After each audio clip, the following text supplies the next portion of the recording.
Mr. Jacoby.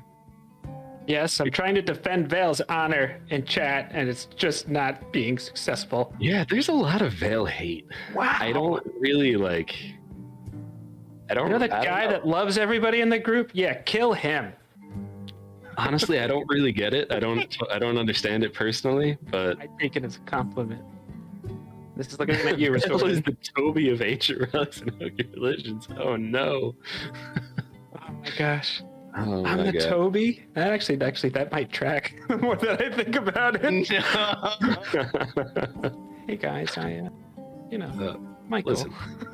Listen, everybody has to have a human resources department, okay? Nobody wants to have one, but everybody has to have Degree in one. psychology. This tracks. This tracks. Oh boy, wow. We're saying kill Veil. I thought hashtag Pierce the Veil was funny because that's a band. But go ahead. I was gonna say maybe you have to give the people what they want and see if they really like it. I guess we'll find out. I mean, personally, rather than killing Veil, I would rather just do a one-on-one session with Echo.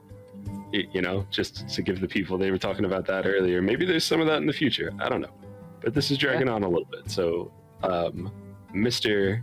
Jacoby, we did a video this week because every Wednesday we release videos. Yes. You want to tell people about the video that we had this week? Yeah, we've been doing some more like, I think our channel for the most part tends to be like a practical tools and philosophical approach to being the DM, and also, some player building tips. But this week we did Haste versus Slow. So obviously 5e is the current version of Dungeons and Dragons, and we just compared and contrasted the two spells. They're both level 3 spells, typically wizard, sorcerer. Actually, Michael, did you have the option for both when you played Landor, or was that because of your magical secrets? Do you remember? Off the top of your head? I don't remember if I had access, and I thought I only had access to Haste, but I could be wrong. Well, yeah, I remember you did choose Haste, but so really Haste versus Slow, that kind of comes down to like the age-old discussion, like is it better to buff your teammates or is it better to debuff or hamper your enemies? And so for just a very quick recap, if you haste, you get to do that on one person. Their movement speed is doubled. They can get an extra attack in every round, and they have some better defense like AC and dexterity saving throws and stuff like that. But if you slow, you could potentially do this on 6 different opponents, and it's kind of the opposite. So their speed is halved. They have a penalty to some of their defenses, and they can only take either an action or a bonus action, but never both in the same turn. So I guess I would just ask the rest of the cast here, which do you prefer and why? We'll start with Josh, because I know you've thought about this, and give the others a chance. Sure. I love Haste. Like, Slow is really cool, and if it saves instead of sucking, if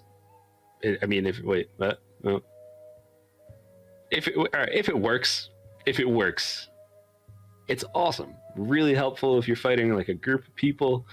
But Haste is just there is almost no other option in the game to give you the kind of hero moments that you could get with Haste. It's just, I think of a moment in something that's actually, we haven't aired yet, but it was a long time ago. I don't even remember how, probably close to like a year ago.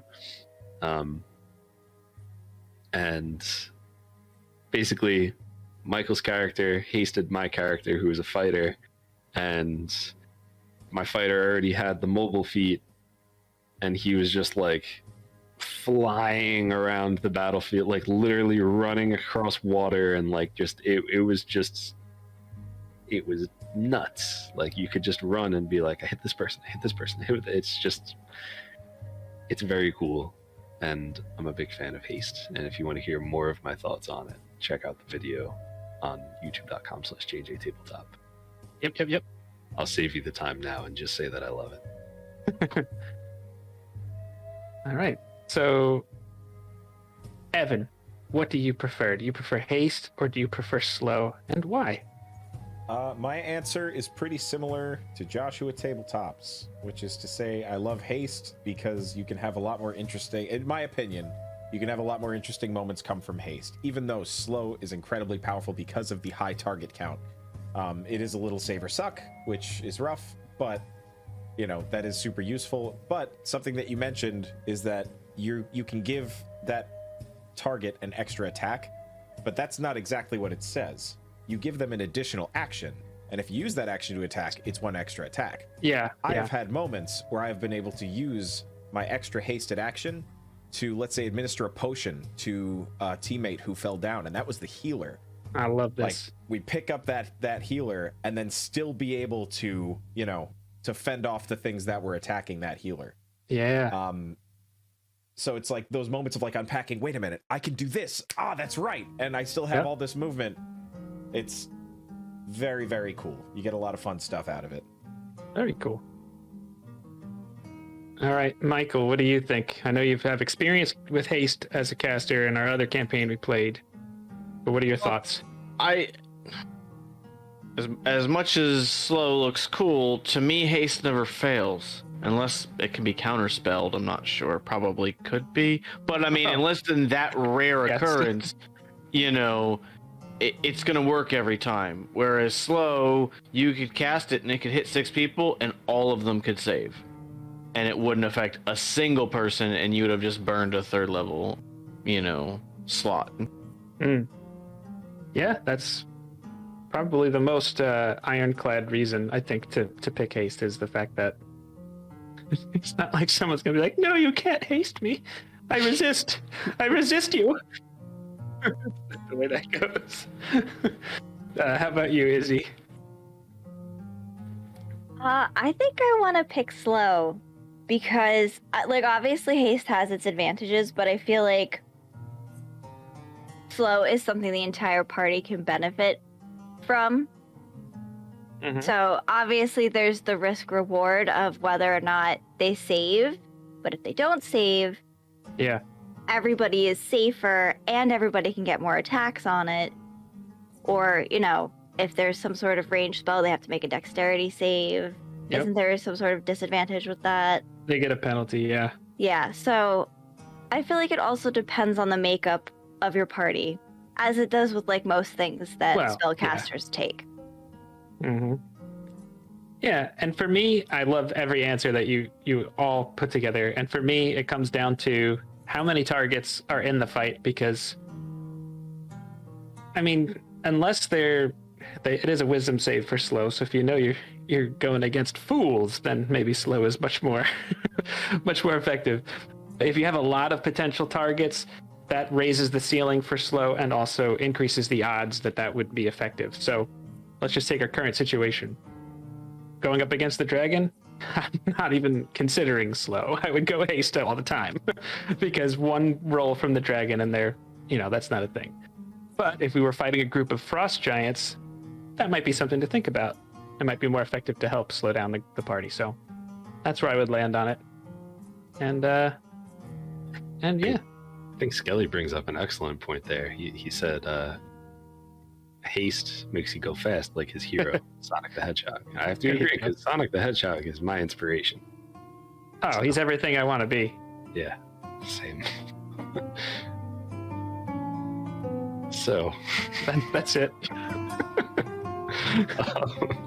One more quick thing. I know we're kind of going long on the intro here, but one more quick thing we wanted to mention. We thought it would kind of be important to mention, since we talk about games, how to run your games, and usually try to give like a little bit of advice in the intro here, is a tweet from my boy at jnjake underscore at jnjake underscore,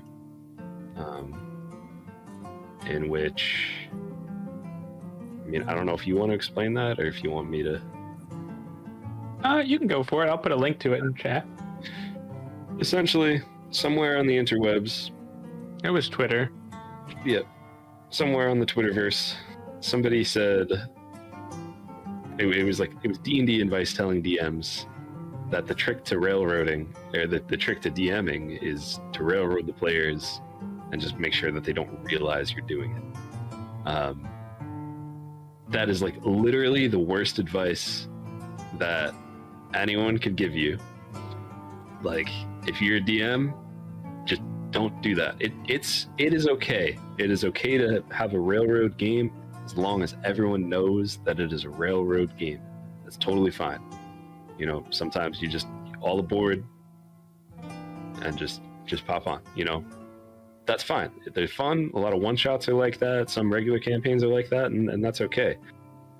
But if you tell your players that they have a choice and their choice matters and they could affect like what they do and the outcome of things, and they don't actually have that choice, it might work until they find out you're doing that. Like, I don't know about you, but if I thought I had a choice about something and then suddenly I found out that like all of my choices didn't matter at all, I would be really upset about it. Yeah, and I think you would lose a lot of trust there.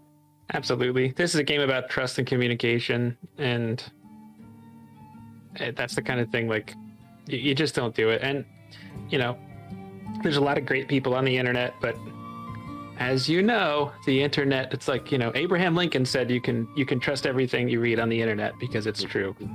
You know, it's that kind of a thing. So just because someone spits something out there, I realize that I'm on the internet saying that right now, but it doesn't mean that it's good advice.